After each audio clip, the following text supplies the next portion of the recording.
So this starts with the producer, Doug Wick, and the screenwriter, Peter Filardi, who teamed up to develop this movie. And I'm using there are two really good oral histories of the craft. I'll link both in the description. One is from HuffPost in 2016 by Matthew Jacobs and Julia Bruguieri. And the other one is from Entertainment Weekly in 2017. I don't remember the author, sorry. But yeah, Filardi had written the movie Flatliners. Doug Wick was becoming a big producer. He had produced Working Girl. He would go on to produce Gladiator and lots of other big movies. But they paired up to develop this idea of teen girls who are witches, but like serious witches, inspired by real practices and beliefs. And Filardi wrote the first draft of the screenplay. He did a lot of research on paganism and on Wicca.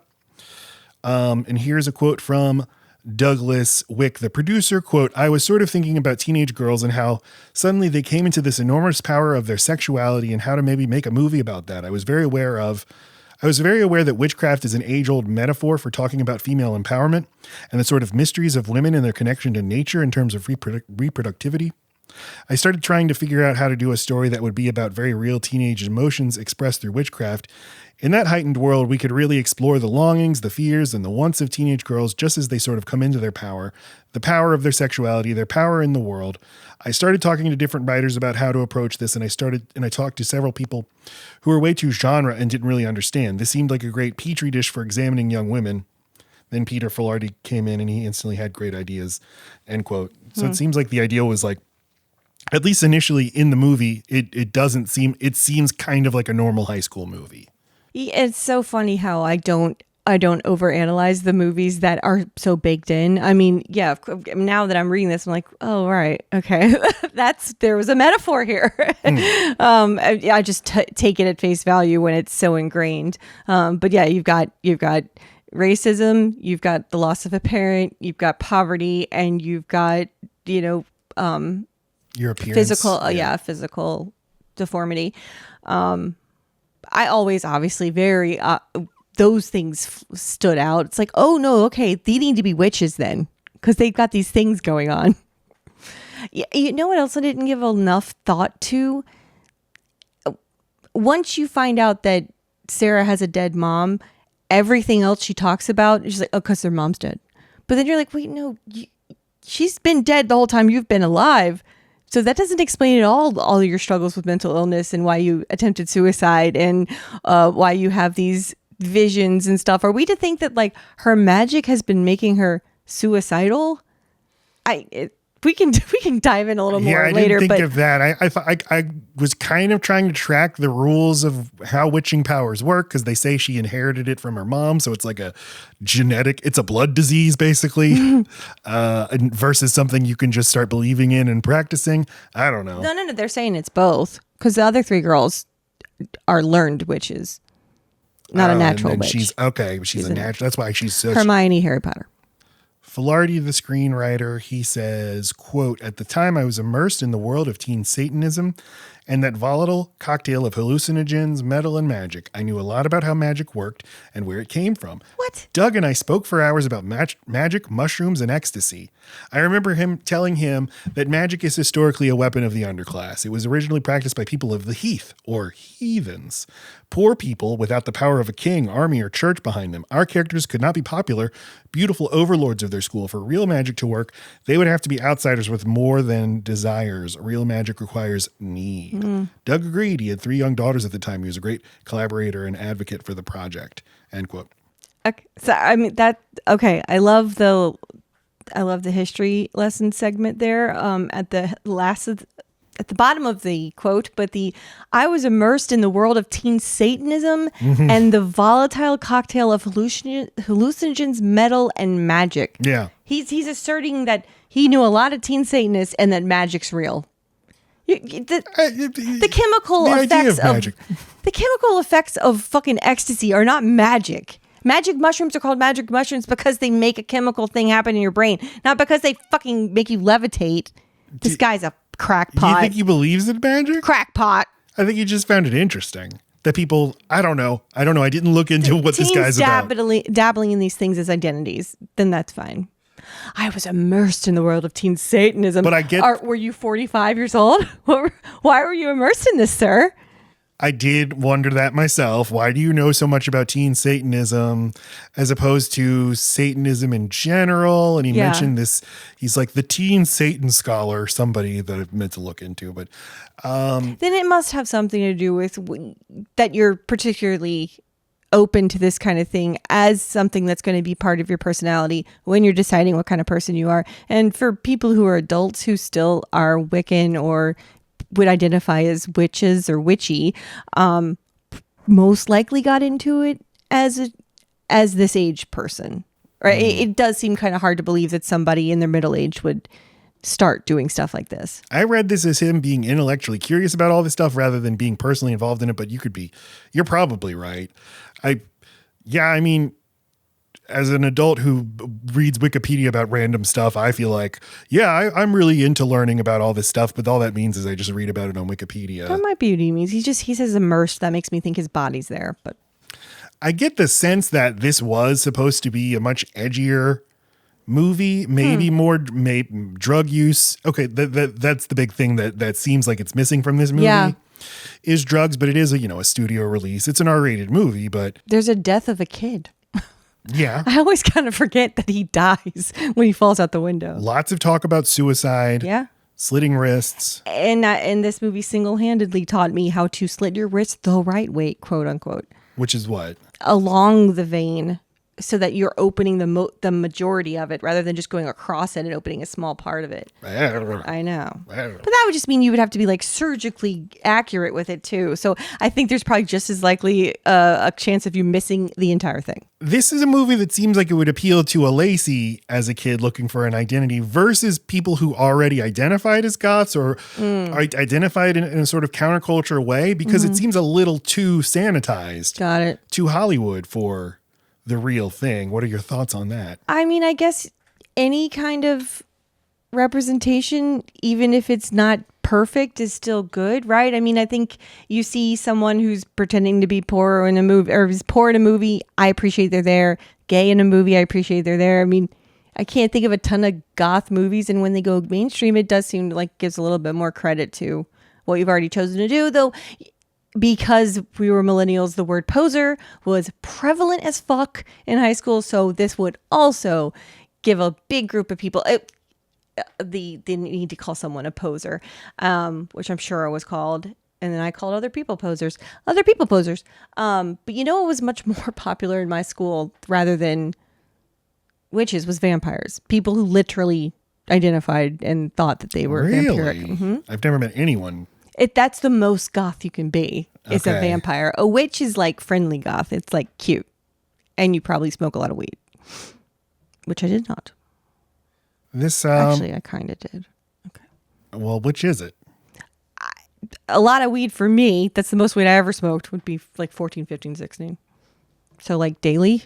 The script went to Andrew Fleming, who was hired to rewrite it. And then he said he spent so much time rewriting, he became attached to these characters and he applied to direct the movie. He had previously directed 2 movies, Bad Dreams and Threesome. And he would go on to direct Dick, the Michelle Williams, Kirsten Dunst, Richard Nixon movie. Yeah. Did you ever see that? It's a fun movie. Is it? Yeah. That seems like, I'm surprised you didn't see it. I mean, I might have. I don't know. It didn't stick. It wasn't my movies. The In-Laws and then the 2007 Nancy Drew adaptation. I didn't see any of this. Yeah. Threesome is possible.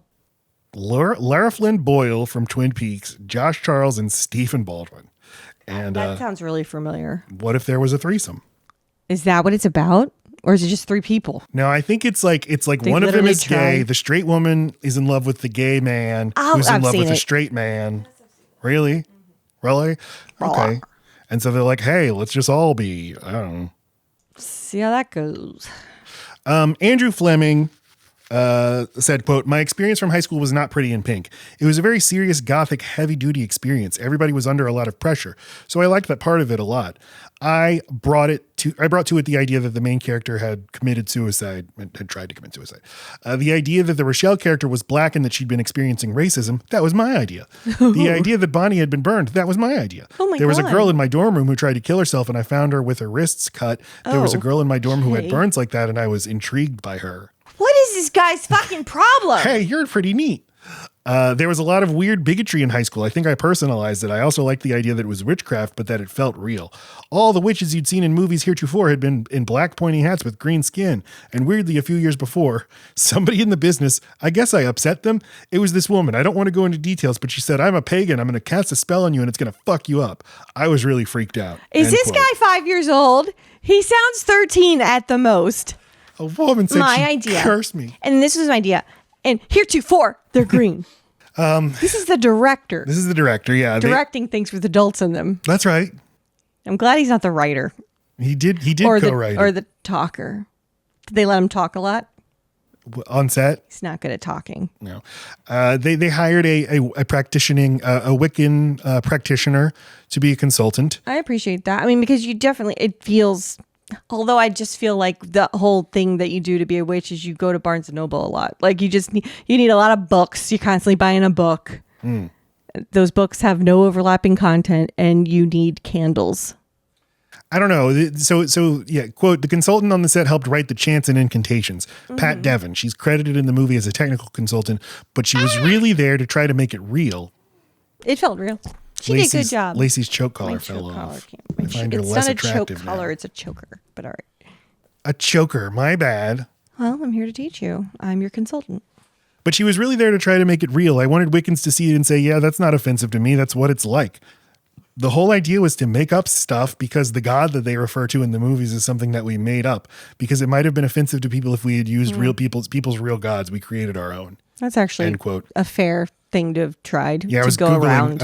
I was looking up, does Manon have a Wikipedia page? He does not. But so I guess it's like we're just inspired by real Wicca to come up with something that's like an analog to it, so that real Wiccans would be like, okay, yeah, this represents that or this represents that. It's not a spoof of what I believe. It's a Right, we're not making fun of it. We're going adjacent out of respect. I guess it would be kind of odd to see an adjacent version of Christianity. You know, hi, dear Famuth, just everything except for you replace God with some other word. I guess I could see that as like That'd be cool. disrespectful. Okay. No, somebody should do that. All right. Or it's like when we did our Child's Play episode and we're like, this movie has voodoo being real in it. And like voodoo's an actual religion people practice. Right. What do they think about voodoo? Hey, your religion causes Chuckies. That's what your religion does. And for Bernie to dance on his own, and he's dead. So, Weekend at Bernie's too. Oh. We haven't watched that yet, but we should. And he had this idea. Last time, I remember a complaint I had about this movie on our first episode, that I felt like every scene felt like it was disconnected from all the other scenes in terms of how it looked, and felt like it was like almost like a location scout hadn't done their job properly. Like, it's kind of hard to explain. It's like you can see a movie and feel like none of this seems like it's part of the same world. Okay. That was my complaint last time. Whereas this time I thought I really liked the visual palette of the movie and the locations. And he said he was inspired to really emphasize older LA, older architecture. Like he said, it was the quote, the kind that was built in the 40s and that's kind of decayed. It's unique as a big city in that there's nature everywhere. The whole premise was that there should always be trees, or there should be skies or water or wind or fire, the four elements. Yeah. So we were always putting in greens or adding animals or wind or candles. The magic comes from the earth. Yeah, it doesn't feel, they say it's LA and it never feels like LA, except for like my teenage brain would have been like, yeah, when that homeless guy's there. But it always does seem odd that the man with the snake is in the very beginning of the movie, but they clearly live like up in hills or something. Like it was hard for them to go up their own driveway, but that guy's just like, I got a snake. He's just up there. Yeah. He's just up there. But yes, it's a different look at LA. The hills LA, have guys. Yeah. With snakes. A different look at LA. I mean, like Hollywood, the real Hollywood neighborhood's pretty shitty. All of LA is kind of shit, but that's just the parts I've seen. I mean, it's just a huge, big city. Yeah, with and lots LA, of different things, different architectural styles. It's not LA's fault that LA, LA, LA. Every time it's mentioned, it's someone rich saying it. It's always in a context of glamour and Hollywood. So it's not really fair to LA when you get there and you're like, oh, you're just like a city. Yeah. That's what we do here. So yeah, casting, they need to cast their 4 witches. And they said this was difficult. Like Andy Fleming said, there's like an ecosystem now of teenage actors, but there wasn't really at the time. There was Winona Ryder and Claire Danes, and that was it. And he said like it took him a long time to find the 4. It took him almost a year to find the 4 girls. The first one they cast was Rachel True as Rochelle. And she said, quote, at that point, the character Rochelle was Caucasian and bulimic. Luckily, they switched that up. I think that having the racial component in that movie added a really great layer so that it wasn't just... That just wasn't there in most teen movies. Right. A lot of times, the roles I played, I literally say the words, are you okay? So this time I got to play a character who actually had something going on. And then she also said in the original script, before they decided to go with someone non-white, my character was bulimic. And then once they cut that out, I was like, my issue is that I'm black. No, my issue is not that I'm black. The world's issue is that I'm black. Yes. End quote. They cast Fairuza Balk, who I'm sure they just looked at and like, yeah, okay. Yeah. I feel like you already cast a spell on this casting call. So yeah. She was a practicing pagan. And, she got her start. What had she been in? Return to Oz as a child in the 80s, in the mid 80s. Yep. And she has like bit parts and stuff. And then after this has a little run. Yeah, a little. It's small. Tim Burton you think he'd scoop her up, but no. It's a little too on the nose. I think, yeah. And I think he'd be scared of her. I was going to say she's a dom. Yeah, I think she's scary. It's perfect. No, I need to make you. You're not theater enough. Yeah, he needs to make you in his little pot of clay or whatever. So I'm going to turn my wife into something almost identical. Robin Tunney was originally up to play Bonnie, the Neve Campbell role, but the filmmakers wanted her to play the lead. They seem interchangeable. It probably because of the success of Empire Records, huh? I mean, because when did Scream come out? After this? It might have been. It came out the same year. I don't remember which was produced first. I think it was the right move because Neve would have cannibalized herself. Neve was the biggest name actor because of Party of Five. Sure. In this movie, but I would say that's probably my biggest complaint is I think Robin Tunney's as the lead just is kind of out of her depth. And if Neve Campbell had that role, we just saw her carry Scream. True. I think this movie would be a lot better. She's just the least interesting of the characters. And yeah, the nature of the character is I'm the normal nice one. But you're right. She is kind of like blah. That's why she works so well on Empire Records because she's supposed to be like over it. And she's also just committed attempted suicide in that movie. She's got bandages on her wrists, in fact. And it works because she's like the one who thinks everyone else is lame. So like that whole thing just works perfect. Where here she's not very engaging and not very mysterious new girl, just kind of like Bella Swan. It's all I can think of. I mean, I don't want to be such a basic bitch, but yes, I kept thinking this is just Kristen Stewart. I kept looking at her and thinking she was Kristen Stewart or she was Juliette Lewis. That's the other one I kept thinking she was. Mm-hmm. And those are two great actresses. And Robin Tunney, God bless you. I'm sure you're a nice person. And given lots of, I don't know, what else have I even seen her? Vertical Limit. I still love her though, because I can't imagine this movie without her in it. And I love all the things I hate about her. All the little just weird, I'm going to make a whole little clip of this. I totally get that. It's like, yeah, but that makes the movie magical that she's so weird looking when she runs. And her, I like that like low cadence to her voice. You just don't get a lot of deep voiced people. I mean, it's when she uses it for evil and does a vocal fry 3 times in a row, I then get upset. But I just like that she's kind of just like hefty like this. Yeah, movie. They produced it for $15 million and it looks really good except for the CGI. It was a sleeper hit, $55 million worldwide. I'm sure it made a bonanza. Sleeper hit meaning like it was slow and then picked up, or like VHS made it pop? Like what? No, as in like it opened number 1 at the box office with $6 million. So it's like, oh, cool, you opened number 1. $6 million is not a lot of money, but it's like you maybe played for a long time. Like each weekend, it just kept making a couple $1 million. And in the end, you're like, oh, okay. This movie made back snuck up on me. 3 times its budget. Wow. And then, it plays forever on cable and home video and stuff. 2020, October of 2020, a legacy sequel. I had no idea. October of 2020, when a movie gets released into theaters, that is truly a dump.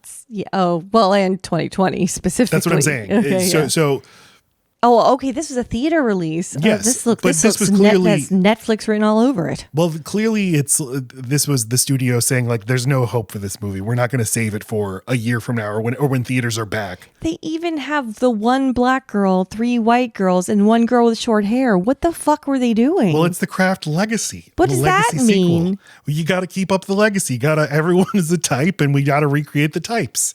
The 4 types. That's White, what it means to be black. a legacy. No, it's not literally what it means.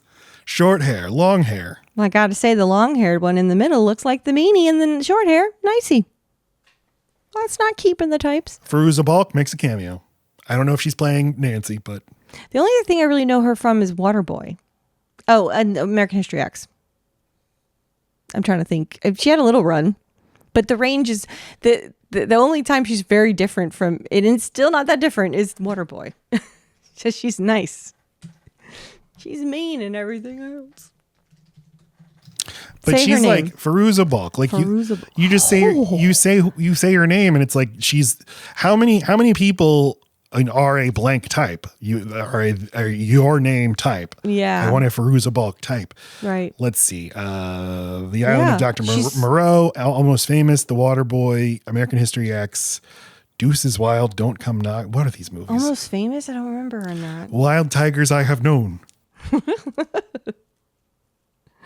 All right, then. So, I mean, it's mostly from this movie. Yeah, I mean, she just made a huge impression. She definitely did on me. and people are going to be mad at everything we're saying. Like, what about the maker? Gas food line, imaginary crimes, toll booth, things. It is funny that she got her start playing Dorothy in The Wizard of Oz, and she's very good in that movie as a 12-year-old or whatever. I can imagine her facial features would be magical on a little, like kind of like Elizabeth Taylor, how she was like a magical little actor. They're such grown-up features, and then they keep growing. She's iconic. So And her name, where's she from? Like, what? Do you know where that name comes from? Heritage.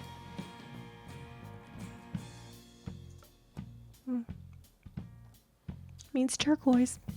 a variant of the Persian names Fairuza and Fairuz, both meaning turquoise. Okay. Has Arabic roots, variant of Persian, popularized in the U.S. by actress and musician Fairuza Balk. Musician, hey? Hey, yes, she is also a musician. So that is the history of the craft, and now we're going to talk about the movie and complain about the way Robin Tunney runs. Robin Runny. Manon.